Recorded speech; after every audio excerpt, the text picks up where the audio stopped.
Welcome back to another episode of Even Tacos Fall Apart, where we dive deep into the messy, raw, and oh-so-real aspects of mental health. I'm MommaFoxFire, your host and fellow journeyer through the ups and downs of life.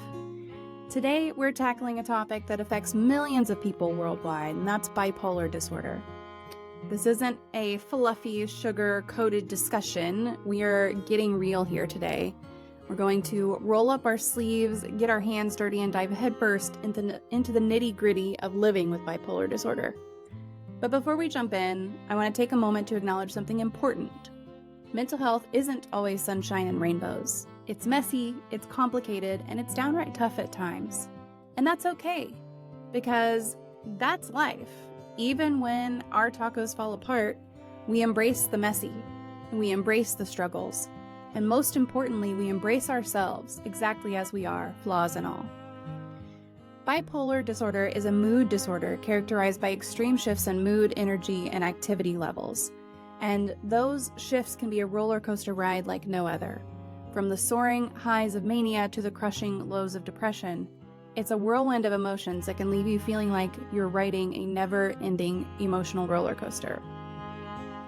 But living with bipolar disorder isn't just about managing those highs and lows. It's about navigating the complexities of daily life while balancing your mental health and well-being. It's about finding coping mechanisms that work for you, whether that's through therapy, medication, or good old-fashioned self-care. And that's where our guest today, Nina Jefferson, comes in. Nina is a powerhouse advocate for mental health, and she's here to share her personal journey with bipolar disorder. From the challenges she's faced to the lessons she's learned along the way, Nina's story is one of resilience, strength, and unwavering determination. Before we dive into our conversation with Nina, I want to take a moment to remind you that you are not alone. Whether you're living with bipolar disorder yourself or supporting a loved one who is, there's a community here for you. A community that understands, that empathizes, and that lifts you up when you need it the most.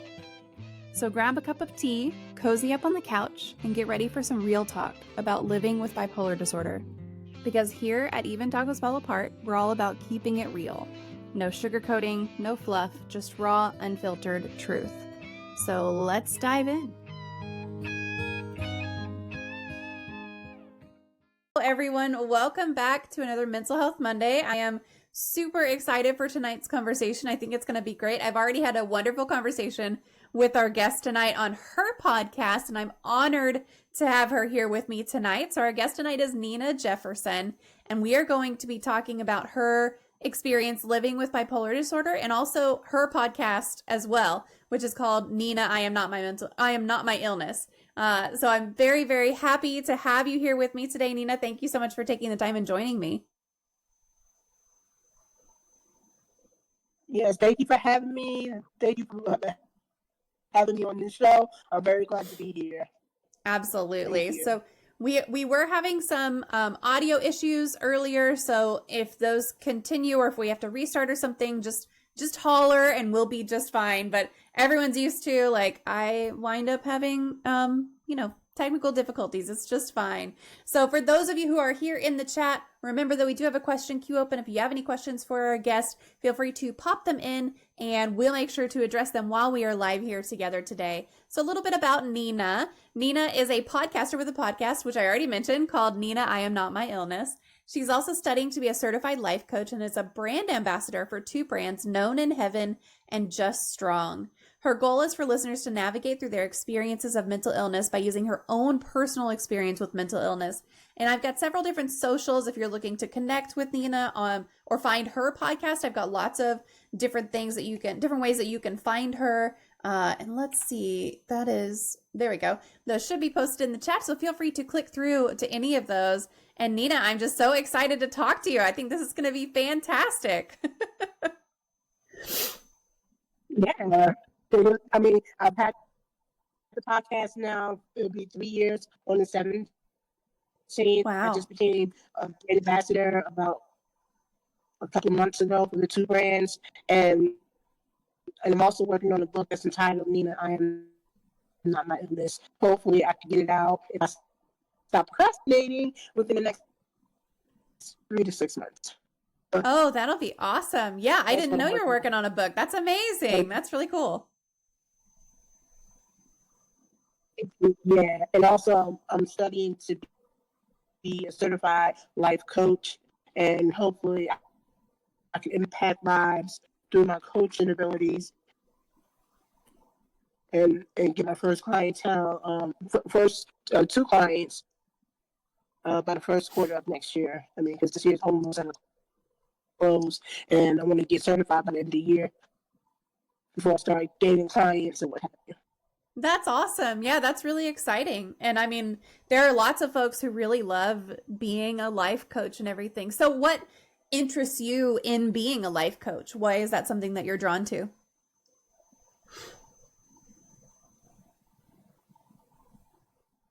What interests me in being a life coach? Yeah, yeah. I mean, because I've always wanted to help people. Uh, First of all, I wanted to be a nurse, but that didn't pan Mm. out. But then I thought to myself, why not use my story for being bipolar as a tutelage for people to live their best life, and I could be serve as a life coach for them and show them that there is a way that they can live a fulfilling lifestyle. They don't have to live in the dark. They can be have a means of living their best lifestyle. That's the best way I can put it. So this is why Yeah. I chose this. I believe that this is my calling. I mean, and this is what I would like to do. You know, I think sometimes a lot of us who have been through a lot of shit in our lives, like we're drawn to serve others and to help others. And that's something that I think is really cool. So it's very cool, very neat of you to be like, you know, I want to help other people, even though I've been through so much in my own life. I want to take energy I have and pour that into other people as a life coach. I think that that's really cool. Yeah, So, that's always I've always had a calling to help people, and this is where it falls in alignment. And also me wanting to be a motivational speaker as well. I'm working on that. So I'm working on wearing many hats for 2024 going forward. yeah. And this this is just my way of doing it, just being a blessing the way others have inspired me to be a blessing, and that's what I want to do. That's awesome. And this is where I'm at right now. Yeah. So, what do you enjoy doing when you're not busy with work and you're not busy learning and you're not busy podcasting? What do you enjoy? What I enjoy doing the most is being with my family, taking care of my daughter, and being with my granddaughter, especially because she's such a joy. That's my babies, you know, my daughter, my granddaughter, and just being around family. I'm very family oriented. I think it's very crucial and important. I love doing self care, like getting my hair done, nails and feet. When I can, I love to go shopping, that kind of thing. So those things are very important when it comes to self care. And also things I love to enjoy doing to just to keep myself up, you know. Yeah. Yeah, I mean you definitely have to have those things that are like you know, I want to make sure that I am taken care of and like that sort of that sort of thing. So, it sounds like you're doing your best there. So, that's really good. So, do you have a true Yeah. crime story that fascinates you or a serial killer that fascinates you? What about a true crime story you said? Do you have a true crime story that fascinates you? Um, my favorite true crime story, believe it or not, is Snap. Okay. I like watching Snapped on Oxygen only because the women, it's like it's a story behind the story. I Yeah. mean, I know my husband gets on me all the time. He says, why are you watching this show? These women crazy and they do the most heinous crime. And I said to myself, but you don't understand it. Not all women don't wake up one day and say, oh, I'm gonna ask this man, oh, I'm gonna kill this woman. No, they had to have been driven to a point of no return. Something must have played in their mind for them to do the most heinous crimes. Not that I'm excusing it, don't get me wrong.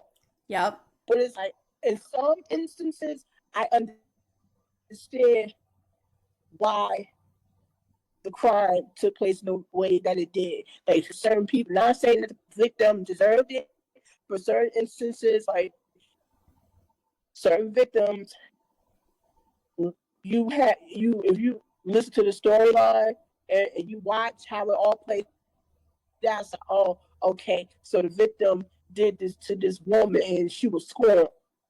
You know, Yeah. that kind of thing. Not that I'm condoning it, because I'm nobody that woman, but I'm just saying it's very certain little instances. I'm like, I understand. Don't like it, but I understand. Yeah. Well, and So that's my generation. we've talked about that a lot. Like, it's not necessarily the fascination with true crime, the fascination with serial killers. It's not necessarily like with the act itself. It's kind of the what got them to that point. And that show that you're talking about, Snapped, like it's all about what got them to that point, like what happened in their lives to drive this awful act. And you're right, it's not about the victims deserving it or anything like that, but it's like what happened in this person's life to make their brain be like, this is the action you need to take.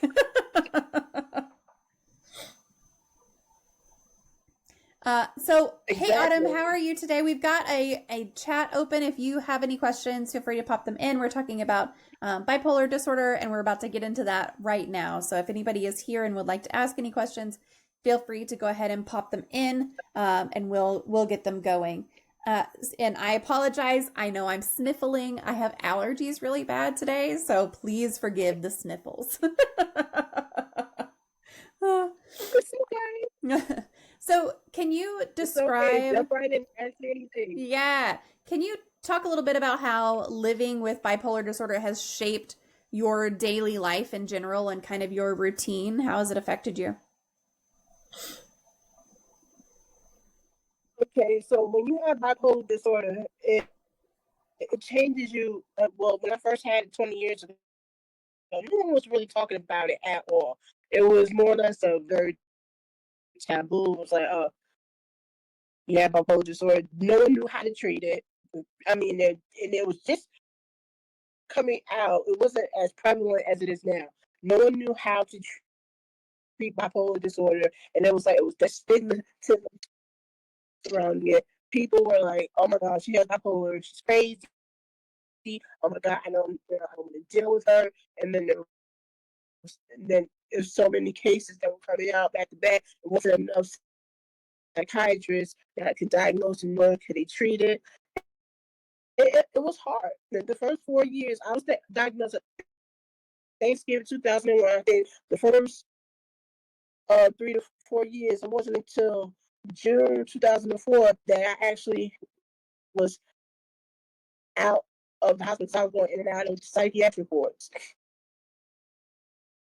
And I came home and I was living my life, going to it's not that not going to meetings, but I was going to the PAC teams, or it's called PACT team meetings, and I will go and do that for like the first, I want to say, 8 years of me coming out. But then I technically they call graduated from the program and got my own psychiatrist. Everything was working okay. I moved. 3 years later, I had my daughter, and for the first 5 years of having my daughter, everything was fine. Now I had a setback, and I had to go back into the psych ward. I go into the psych ward for 22 days, 21 nights, and it was very much hell. And I literally said to myself, oh my God, like, I really thought I was never going to make it home. And the horrors, this unspeakable acts that was done, I said, I won't wish that on my worst enemy. But it was a learning curve for me to say, I'm not going to keep going backwards, but I'm going to keep moving forward. Because I'm a little girl to think about. You know what I mean? Because God forbid, if I don't get it right, what's going to end up happening is she's not going to have a healthy mind to come home for me to come home to, and she's going to look at me and be she's going to be afraid of me. I don't want my daughter to be afraid of me. I don't want my daughter to look at me and say, I don't want nothing to do with my mother because how she's going. I don't know. One day she's going to be this, next day she's going to be that. So that's what bipolar looks like. I mean, if you don't take medications on a daily basis and you're not consistent in your approach, then you're going to have run the risk of having a trigger turn into an episode, and eventually you're going to go into full mania mode. So I encourage those that who are dealing with a form of a mental illness, whether it's bipolar disorder, CPTSD, or paranoid schizophrenia, or whatever the case is, to go ahead and get the help that you need. Okay, don't be afraid to get help because it's okay to not be okay, but it's not okay to not get the help because you have to get the help. And I encourage that for all my listeners, my podcast, to get the help that they need.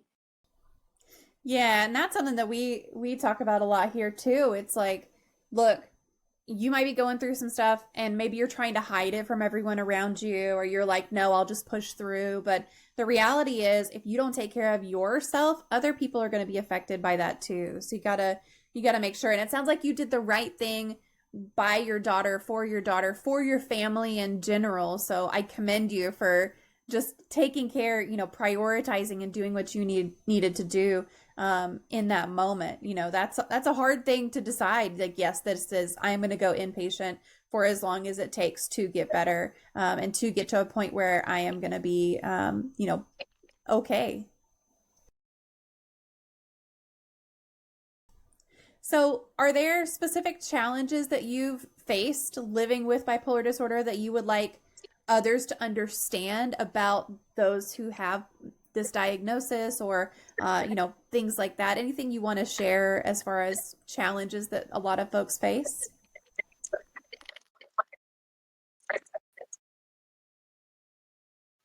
Well, there's challenges that come with having a mental illness. With my bipolar disorder, uh, sometimes I have a hard time with being able to walk.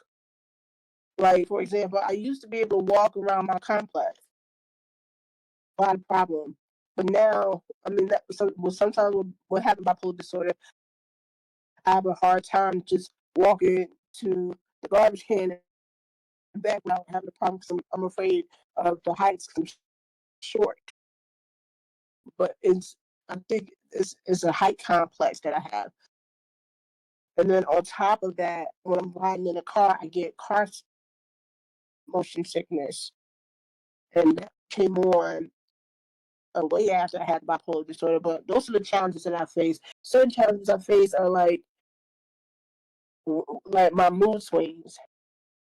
I do have a lot of mood swings, and I don't know if it's because of my age, because well over 40, going on 50. And I'm like, well, anybody that knows women, and then you're pushing 50, what's happening? You're going through the M word, menopause. I don't know if it's that. I don't know if it's the bipolar disorder. And on top of that, I had brain surgery maybe 2 years ago on the 17th this month that I had brain surgery, and I'm still kind of recovering from that because I had two shows back to back from 2021, and I was having seizures. I don't have those anymore, thank God. But those are the little challenges. It's not really big, of challenges. I get up just like anybody else.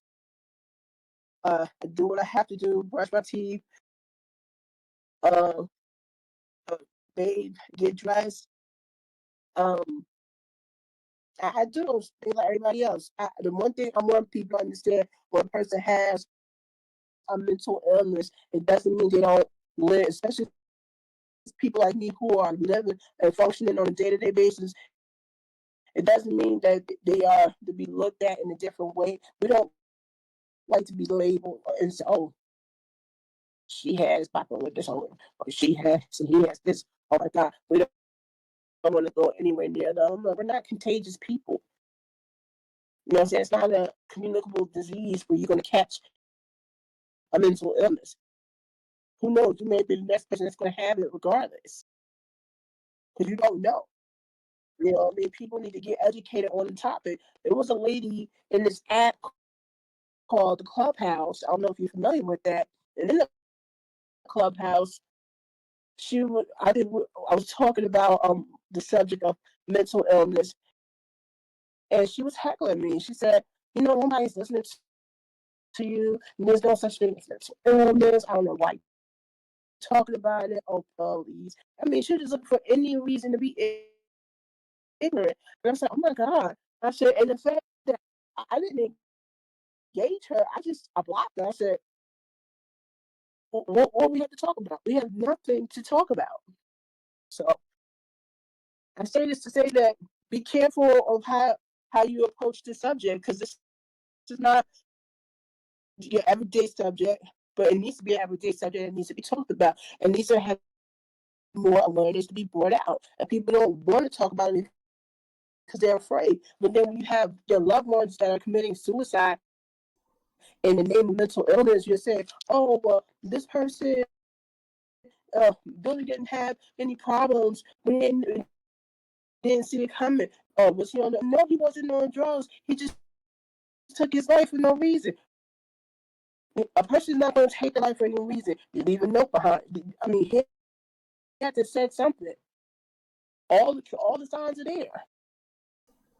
Yeah. And, So I think there's a lot of times where people will say, okay, well, like, all right, so right now my allergies are bothering me, right? That's clear. My eyes are watering. I'm sniffling everything. Like it's a very clear there's something wrong with me today, And it's hard to say like, oh, well, because I have major depressive disorder. It's hard for someone to say like, okay, well, you have depression, so but you're not just lying in bed. Like, no, I mean, I have shit to do. I have to function. I have to do all this stuff. So it's hard for other people to be like accepting and more aware of what these things really are, because you think of something like bipolar and some people conjure a very specific image of that person in their head immediately. Like at one word, they've already got a picture, a preconceived notion of what you are, of what you do, of how you act and everything. Same with a lot of other mental illnesses. It's just like, yeah, but that's not everyone's experience. You may have had an experience with one person who has this condition,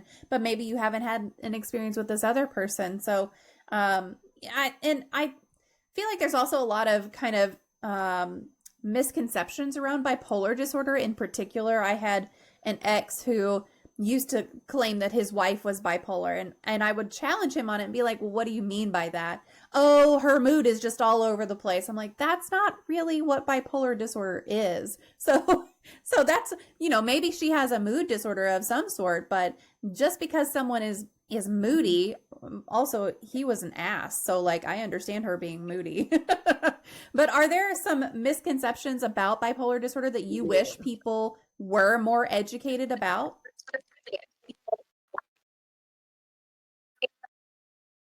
yeah, absolutely. A lot of misconceptions surrounding bipolar disorder that I wish people would know, educate themselves on, is just because a person is bipolar doesn't mean that we don't have feelings. We do have feelings. We're not made of stone. Um, just because a person has bipolar does not mean that we're going to go from one extreme to the next. There are people who have bipolar disorder who are successful, who are living their best life, and who are, I mean, even whether they're famous or not, that they're actually doing what they're supposed to do to keep themselves well on a daily basis. We just take necessary steps to keep ourselves well. We have to, some of us, like me, I have to take my medications every night because I want it to set in while I'm sleeping. So when I wake up in the morning, I'm refreshed and I can start my day. I don't like taking my medications in the daytime because I want to be able to be alert and functioning while I'm taking care of my daughter and getting her ready for school. So that's why I opt to take the pills at night at the same time. And my doctor was like, that's fine. As long as you take them at night, you'll be okay in the morning.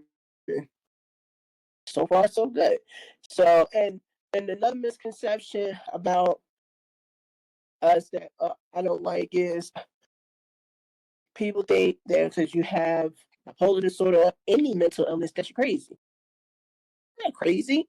We just think on a different level. That really is the saddest thing. Don't say to a person who has a mental illness, oh, this person is crazy because they have bipolar. No, we just think on a different level. We react on a different level. We didn't ask to have bipolar disorder. We had this because this is what is upon us. I mean, in a lot of cases, it's hereditary. I believe it's hereditary because of the fact that, like, if you look at the lineage on both my parents' side of the family, both sides of my family, my mother's side of the family has it, and so does my father. So it was only natural that I was going to get it at some point. You know what I mean? So I just wish that we just curb the ignorance and just start picking up a book and saying, hey, we're going to start paying attention and bring more awareness to start saving lives, because people are really like not they're not taking it seriously and think that it won't happen to them or their loved ones until it happens to one of their loved ones or to them. And then they're like, why do I have these feelings of depression? Why am I feeling so anxious? Why is this going on? Why do I feel this way? I don't know. And then when we try to get help, you're afraid to get help. And I'm like, you don't have to be afraid. You'd be surprised that you're not alone. That's how I look at it. Yeah, I mean, so a lot of really good comments in the chat just saying like that's just one of many neurotypes, and a lot of the times the things that people associate with something like bipolar disorder might be something like borderline personality disorder, and people just aren't willing to educate themselves a little bit, like just take a little bit of time and really look into what you're talking about, and the labels that you put on other people, because they really can be hurtful if you don't know what you're talking about. So, yeah, I mean, there's just so much that could be fixed. I feel like in the whole world, if everyone would just educate themselves a little more about so many different things.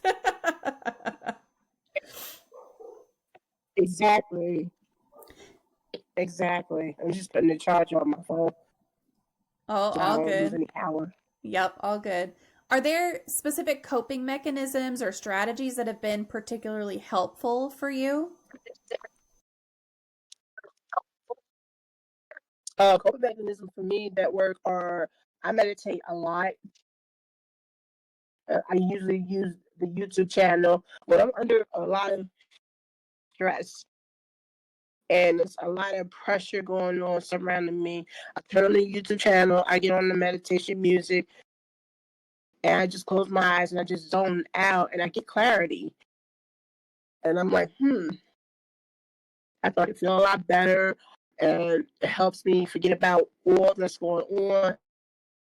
And I start to really put everything in alignment and just start focusing on what it is that I really need to do. And from that point on, I'm like, oh, okay. And then that's when I get my aha moment. And I really just go from there. I really just go from there. So then from that, what else I do for coping is I excuse me, I pray a lot. Prayer changes a lot of things. It gives me clarity too. If I'm not doing those two things, then I'm always on the phone talking to my mom when she's available. And it's like every day I talk to her. She's like a confidant. I'll talk to one of my girlfriends of 18 years. I'm always talking on the phone with her. My sister comes down. She visits me like every couple of months, so I hang out with her. So I mean, I have different ways of like channeling my stress, and I talk to my husband, and that's it. Yeah. Soak in the tub. Yeah, and then that helps too because when we soak, it releases a lot of the stressors and stuff. And and I listen to my music. My music is everything to me. And people don't realize. I mean, people, those that love music, don't love music the way I love music because I love music. I will listen to music. My headphones, I was on now. I can listen to music and study for my exam at the same time. So I will multitask with the music in my ear, and I will go over the material and just get pumped up and do what I have to do. I will listen to music when I'm cleaning, and but that's how I don't clean that much. But I will when I'm cleaning, and also when I'm like cooking breakfast for my husband for when he has to go to work, that kind of thing. So, Yeah, I mean but I music and meditation and all of the things that you talked about, like they're so critical, I feel like, for everyone to do whatever you're struggling with. You got to find the things that work for you. But the thing that really stands out to me about what you're talking about is that you have surrounded yourself with people who are supportive and loving and willing to, listen to you and talk with you and everything. Like that to me is really important. Just that community that you surround yourself with and the supportive friends and family members that you can connect with. Sounds like you've got a really good tribe around you. do. I have a great tribe. If I didn't have my tribe, then I don't know where I'd be right now. I would probably be somewhere in the psychiatric ward trying to claw my way out. I mean, I went. I mean, I'm just saying. I'm not gonna say the name of the location for legal purposes, but this location was horrible. I mean, they even said that they purposely turned off the volume of the cameras. I mean, like, why would you purposely turn off the volume of the cameras? Like, you have the cameras on, but no volume. So you mean to tell me that I mean that's shady right there. So God forbid if something was to happen and somebody or one of the patients get raped by another patient, she's screaming for help. You got it on camera, but you don't hear her screaming. No, I mean, it's just like they really need to just shut down the whole organization. It's just my personal take on it, but that's just a whole nother story in itself. So, Yeah, like I I mean said, that's yeah. terrifying. That's awful. I wonder if it's so I know some states like I'm in Texas and it's a one party consent state for recording. So you don't have to say like, "Hey, I'm going to record this. Are you okay with me recording it?" You can just record it. Some states have a two party consent for recording, and then some states have a one party consent if there's no audio. I wonder if it's something like that where if they don't turn on the audio, then they don't have to have consent to record, which is a whole other like that's still shady. Mhm. Exactly. So it makes you wonder, like, okay, what else are they hiding behind the scenes? I'm like, no, that's just not really cool. I said to myself, it's time for me. I think what was the turning point for me when I was in there that time was the person, the aide was like, yeah, I had a date in court, their court. He said, you don't have to go to court to get out. And I said, and it did just dawned on to me. And basically, how he was putting it, and this was like on a Monday of that week, and my court date was Friday. And I somehow was able to get it together. And I said to myself, let me get it together now while I still can, because it was a window of opportunity. And if it wasn't for him putting that bug in my ear, I kid you not, I probably would still be in there trying to figure it out. But it was just like, oh, okay, I don't have to go to court. And they may have scheduled me to go to court to try to see what they're going to do with me. But I said, you know what? This is not for me. And I just started going back to the basics of what did I do, what they showed me in the other places to help me get myself back on my feet. And I started incorporating that, and that was it. Yeah. And here I am today. I'm not going back there. No, that was a nightmare. And sometimes I still have nightmares about it. I'm like, oof.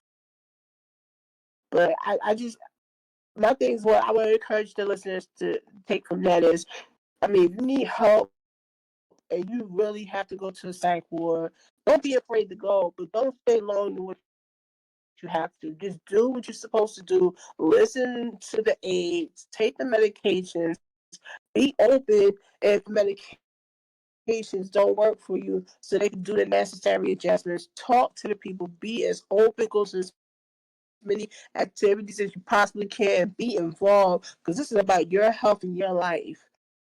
That's all that I can tell you. My best advice: don't be in there longer than you have to be. So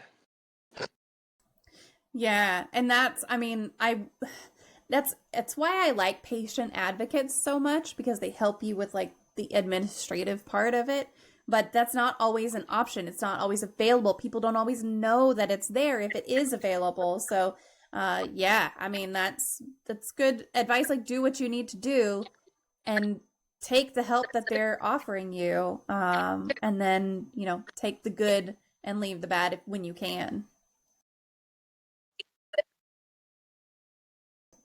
So, what absolutely. advice or words of encouragement would you give to someone, not necessarily about institutions, but someone who has recently been diagnosed with bipolar disorder? What would you say to them? My advice to anybody that's just being diagnosed with any type of mental illness is to first, do not panic. It is not the end of the world. This is just the beginning. Just take a deep breath. It's gonna be all right, and just go with it. Don't take it upon yourself and fight the diagnosis. Don't fight against it. Just surrender to it. Try to, well, not even try, just embrace what it is. And let's just say you have bipolar disorder. I mean, don't fight against the fact that you have it. Don't look at it as a label. Don't make it your own stigmatism. Make it your own story and embrace it. And then just do the necessary steps. Come out the trenches. You're gonna come out on the other side a better person, a better human being. And then you're gonna find that you're gonna look back and say, "Oh, I was diagnosed, and here I am a year in, and I'm doing much better. I'm taking the medications. Don't stop taking the medications. It's gonna make you feel better, but the key to it is you have to stay better. Because that was the whole thing for me. I treated it as if it was a common cold. No, it's not a common cold. This is permanent. This is something that you need to take on a daily basis for the rest of your life. You're gonna have to do the necessary adjustments from time to time to adjust the levels, the dosages of your medication. But make sure you do that, because if you go, say, 6 months to a year of taking the same dosage of the medication, it's not going to have the same effect. But if you keep adjusting it every 3 to 6 months, then you should be fine. Just talk to your psychiatrist and you're going to be fine. You'll find the best method of what you have to do to make sure that you stay on an even kill. So don't sweat the small stuff. It's not the end all be all of having a mental illness. You are in the right company because I have bipolar disorder. Yeah. And that's my advice to that. Yeah, I mean, that's definitely very sound advice. Like, it's not the end of the world. You're going to be okay. That's the first thing to remember. And you gotta, do what you need to do to get your stuff sorted with the right providers, whether that is medication or not medication, whatever it is that's going to work for you. And that's for any mental illness or any illness in general. You got to work with the right people to make sure that you are getting taken care of in the way that you need to be taken care of. Absolutely. I want to go back to your tribe, right? So how can someone who doesn't have bipolar disorder be a supportive friend or family member to someone who does? I know you were talking about you've got your mom who you can talk to and your friends who you can talk to and everything. But if someone doesn't have bipolar disorder and they have a friend or family member who does, how can they be supportive?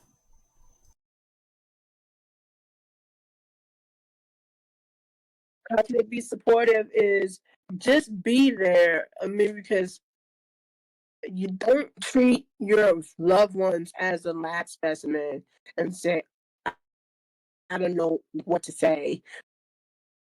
Just be there. Sometimes you don't have to say anything. Sometimes it's best that you go about it and just treat them like the way you always treat them, like your relatives. You love them, you can be supportive, hold their hand throughout the whole process. It's not, especially if they're just finding out themselves that they're bipolar, all they want is the love and support from you guys. Don't treat them any different. That's the worst thing you could do is treat them like they're about to, like they have terminal cancer and they're contagious or something like that. No, they just want to be loved and they just want your support. Unconditional love and unconditional support are the two things that go hand in hand. And make sure that you're there for them. Like, just be there, have their back. That's all you can do. Don't change your ways for them. Don't change and say, "Oh well, I'm pulled back," but just come close to them, hold their hand through the process. Like I said, and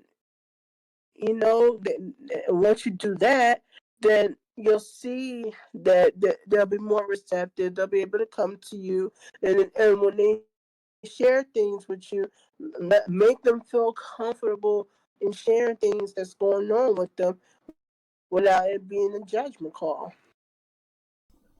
Yeah, sitting and listening without judgment is, yeah, that's so, so valuable. Most definitely. Yes.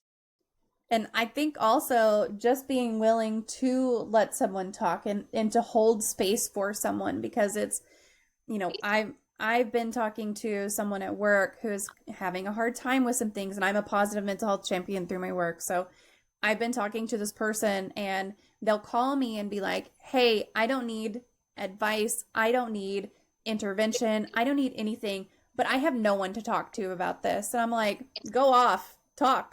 Just talk my ear off. I don't care. I'll acknowledge that you're still speaking. You talk for as long as you want. I'm here to just listen." And sometimes that's what you need. You just need someone to listen and not try to help and not try to advise. You just need them to be there and listen. And I think that that's a something that goes overlooked, probably too much. Absolutely right. So yeah, you need somebody that's going to be like that. No judgment. Talk somebody you can talk to without like offer a safe space because that's what we are very keen on having a safe space to talk in, so no one can say so when we talk in that safe space, we're feeling comfortable. We can share, and that's really what that is. So That's one of those key advice that I would give. Don't judge, because if you're judging us, then what's going to end up happening is we're going to pull back. We're going to feel we're gonna feel less than, and we're gonna feel bad. We'll say, "Oh, I don't want to talk about it." We're gonna shut down. You don't want the person to shut down. You want them to come up and come out of that and be able to talk about it. So, Yeah, absolutely. Are there any online communities or online resources if someone doesn't have this support group around them right in their general vicinity? Are there online things that people could go out that you would recommend for folks seeking support or even just information about bipolar disorder? Are there some things online?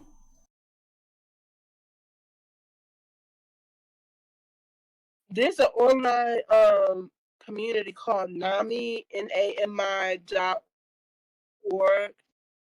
If you want to go on there, they offer support for those that have a mental illness. If you look that up, that's one place. And then I forgot it was one more. I can't think of the name of it, but that's the one place that I would recommend my listeners to go to if you want to get help. It's called NAMI, and that's Nancy A and Miss Mary I.org. So that's a good place to start. And go to where else? Like I'll go to like local churches. They could direct you to like places online, or I would just Google like local has like I will Google it that because Google will give you pretty much everything that you want, but just be specific in your search and listen to different and podcast really does help. So you listen to mine, Nina, I am not my illness, and even tacos fall apart. So definitely, but you got your podcast, you got those as the go-to resources, and go from there. I really would encourage people to just do their research and don't be afraid to ask questions. Don't. I mean, Yeah. definitely ask the questions, especially when you know somebody that you know, or maybe you're the one that's in a crisis. Get the help. Don't be afraid to get the help because it's crucial because time is of the essence. You know how many people are out there right now. There's probably somebody out here now suffering that's afraid to come out of the shadows. Come out the shadows and come into the light, and let's talk about it. Let's get you that help, man. You know, let's hold your hand. I mean, I'm extending my hand out to those that need my hand, and take my hand and then let me pull you out of that, and then we can get you the help that you need. That's the best support that I can give you, but you have to be Yeah. willing to make that first step. Right. Growling said the other one might be BP Hope. Is that one that you're familiar with? I didn't hear that last part. It broke up. BP Hope. Hope and Harmony for people with bipolar. Is that the other one you were trying to think of?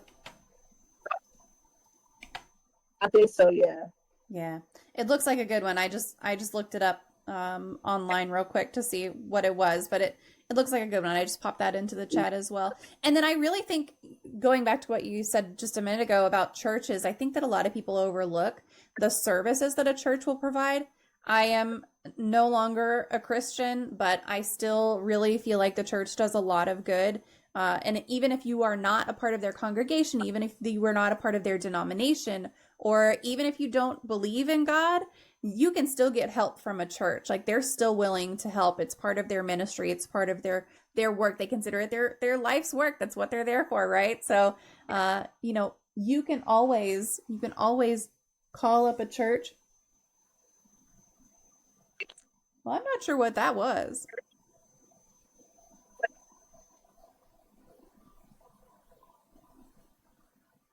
Pumpkin? What happened? I don't know. There was just a really loud noise. Did you just do Oh something wow. loud? Oh, you got ice. Maybe that was it. I don't know. All of a sudden there was a loud. That had to have been what it was. But oh, okay. All right. All right. Okay. Okay, nothing bad. Just just noises. But yeah, like a church can, they have a lot of services that some people just don't necessarily realize are an option, even if you are not part of their congregation or, like I said, part of their denomination. So I appreciate you bringing that up for sure. And then you mentioned your podcast as well. So what motivated you to start sharing your story publicly with your podcast, Nina? I'm not my illness. What made you start doing that? I mean, I think it was when podcasting first came out. It came out, I guess, before what do you call it? The pandemic. And when the pandemic hit and we were all stuck in the house, and I first heard about it, I was like, podcast. That's a then I talked to my friend. I said, "Is podcasting a real thing?" She was like, "Girl, yes it is." I said, "Hmm." So it just dawned on to me, maybe I should start my podcast with putting my story out there about having disorder and telling my story and that kind of thing. My husband has been very supportive thus far. He says, maybe we'll heckle a little bit, make a little jokes and stuff because he's a jokester. But all in all, he's been very, very supportive. He said, your story can really change lives. And I said, yeah, that's the whole purpose of it. So I put my story out there. I I changed the name like twice. First, I just put it under my government name. And then I said, you know what? No, I didn't want to. And then I put it under the name that I use for the clubhouse. And then the name cemented because my granddaughter is going to call me Nina because that's my grandma name for her. So that's when the title came up, Nina, I am not my illness. I said, oh, okay, this is going to work. And that's how that all came about. I said, I really wanted to get the story out there. I wanted to, it wasn't really about money as opposed to just getting people to listen. And I think my first international country that started to listen, I think of course it was the United States, but the international country was India, and then it was Mexico. And I started really getting excited. I said, oh my God, I got 200 countries. My husband was like, great, great, keep going, keep going, keep going. So I'm putting out more shows, and then 2 other countries came on. It was like Canada, then it was Norway, uh, Guatemala, Germany. Germany is really at number 2. So I'm saying to myself, I'm being listened, being played in Germany, being played in Norway, and in the UK. And I'm fascinated with England. So one day I'm going to go and show my respect for England because it's being played out there. Singapore, Romania. I'm just looking at these stats and I'm like, oh my God, this is really, really great. I don't let it go to my head, but I'm just fascinated about where everything is being played. So I'm really just really, really grateful that my story is being put out there. I think what I need to do, because I'm trying to work with these women from the clubhouse. They said that what we need to do is dissect your podcast a little bit and put it on a different platform so that it can get even more airplay. And I'm like, that's fine with me. It's not about just money, but it's more or less to try to get the story out so it can be played everywhere. My goal, my main goal is to get the entire United States country to listen to my podcast before spring. I mean, I'm already close. I mean, I got Alaska, but I don't have Hawaii. I don't have Puerto Rico.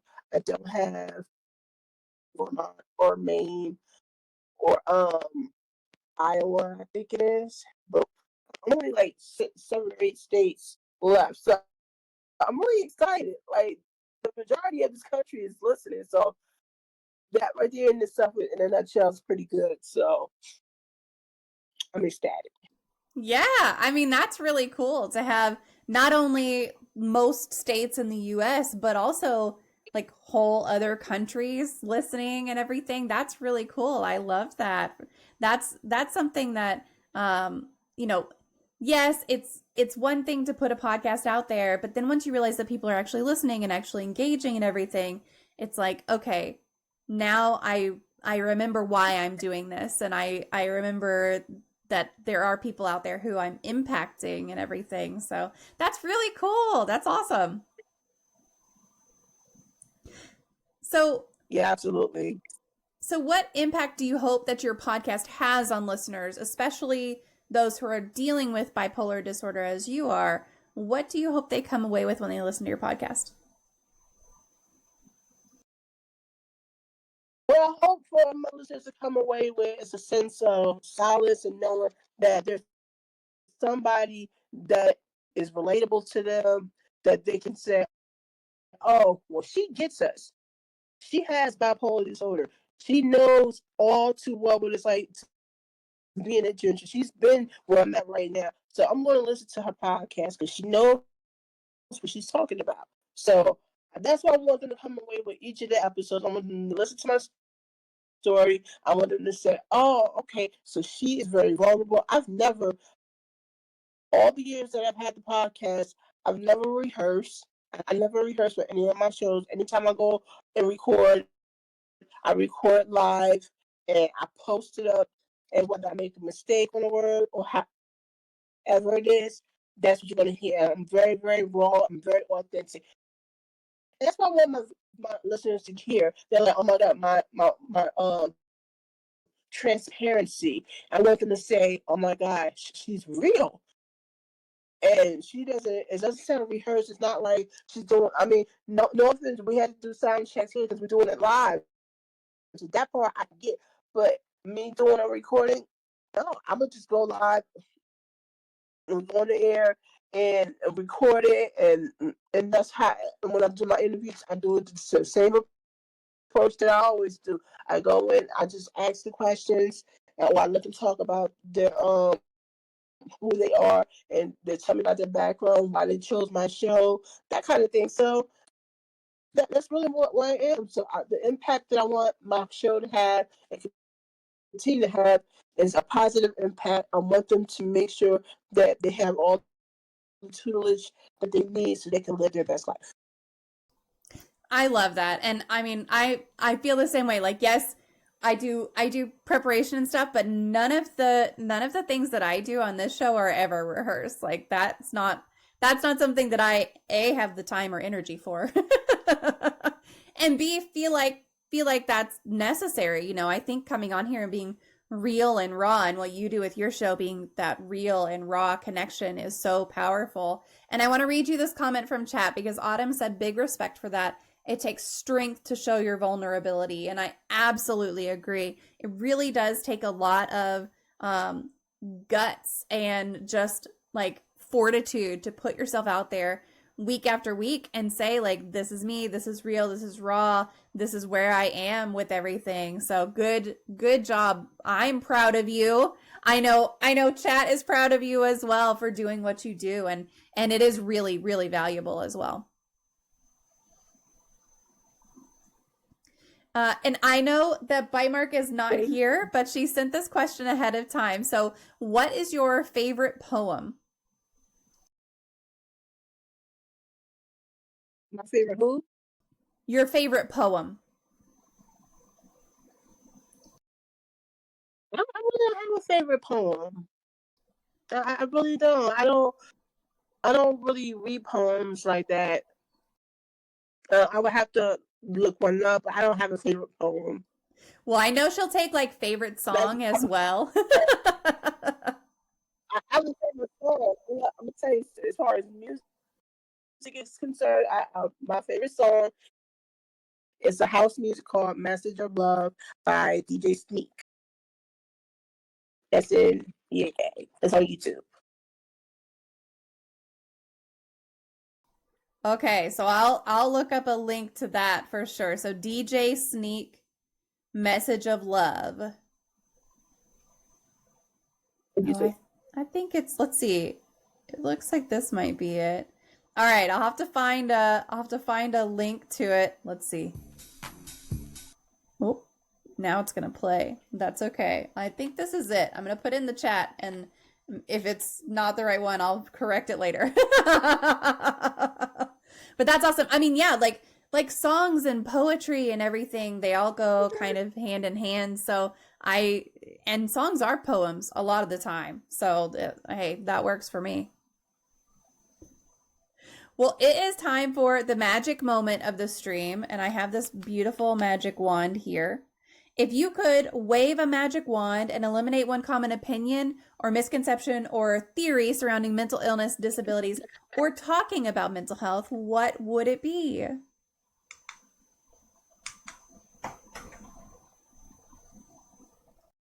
Stigmatism.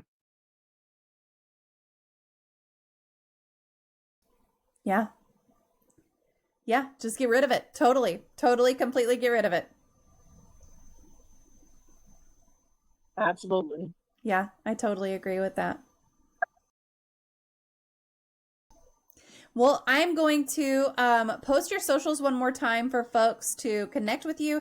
If anyone is looking to connect with Nina, feel free to, kind of go to any of these: YouTube, podcast, Twitter, TikTok. All of those good things are on here. And Nina, I'll just open it up to you and say if there's anything we didn't talk about or anything you want to cover, now's your chance. Take it away.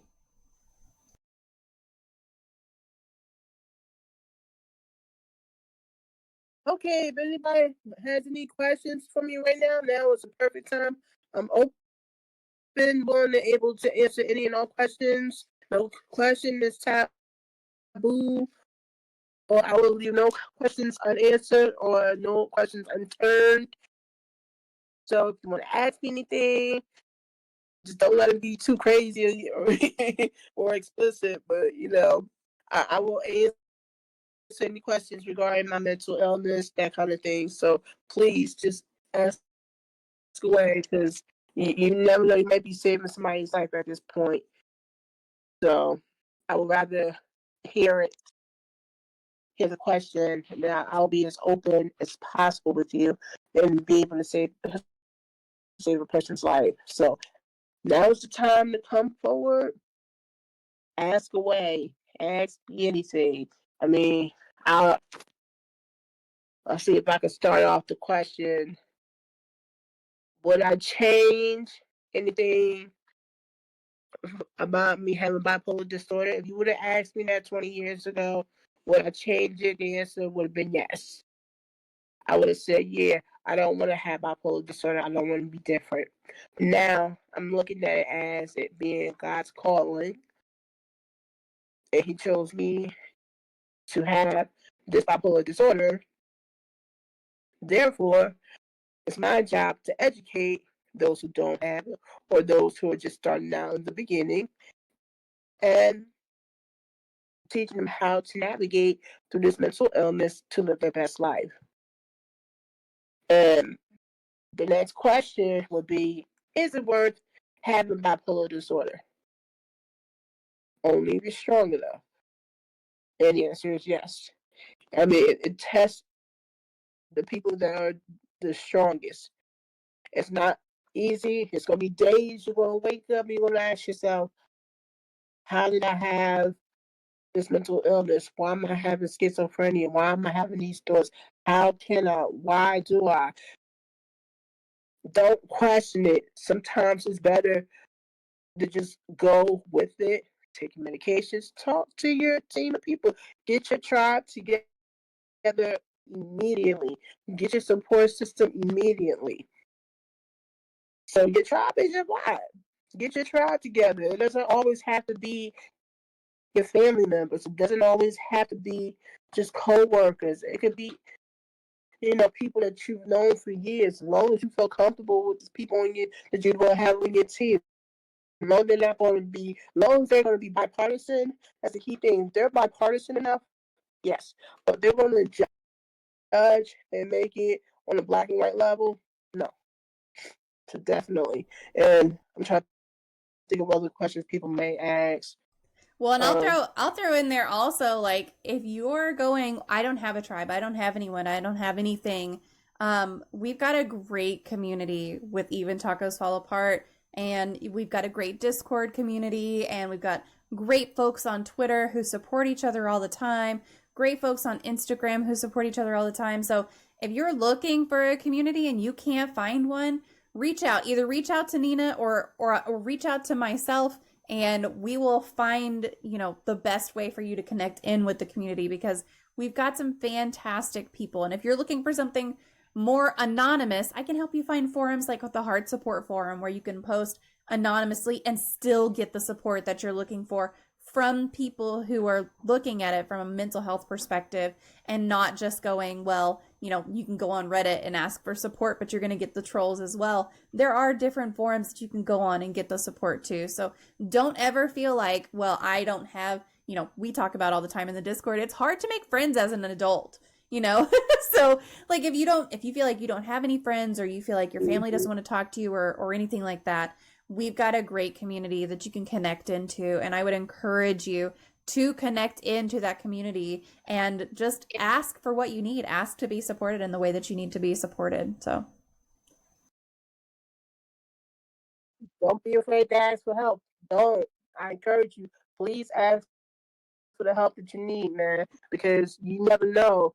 I mean, there's so many resources out there that have yet to be tapped as far as mental illness. People don't want to tap into the resources. They don't want to get the help. They're too ashamed to go in to get the help. But there's not a judgment thing.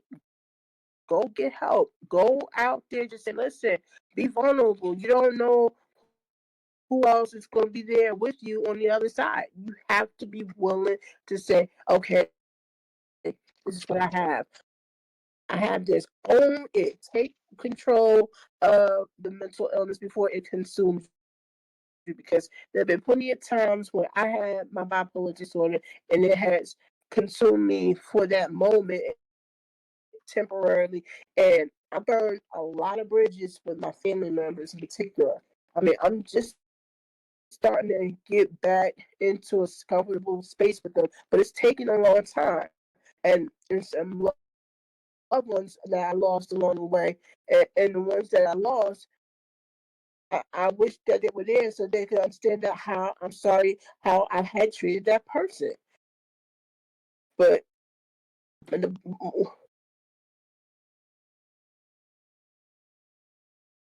wait a minute, hold on. I don't know if you should take that. Well, I took it before. Be careful with that. Okay. Be careful.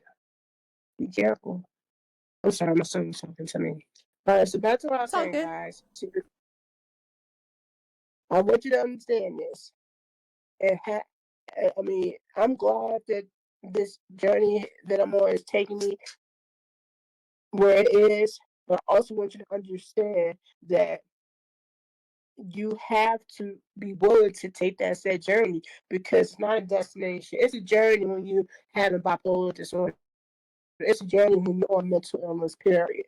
And you gotta be willing to take the journey, whether how bumpy the road is or how straight the road is. You have to be willing to stay the course.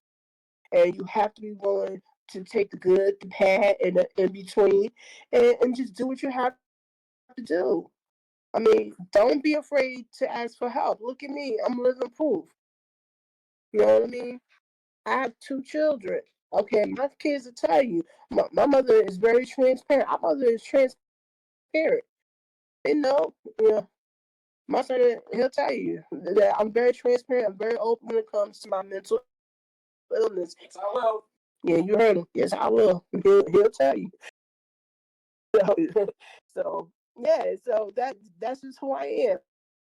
and I'm very honest when it comes to that. I don't want the viewers, the listeners to say, "Oh, I'm too scared because what if?" Forget the what ifs. Take that out of your vocabulary. Just say, you know what? I am going to get help. I'm willing to get help. I'm doing the help.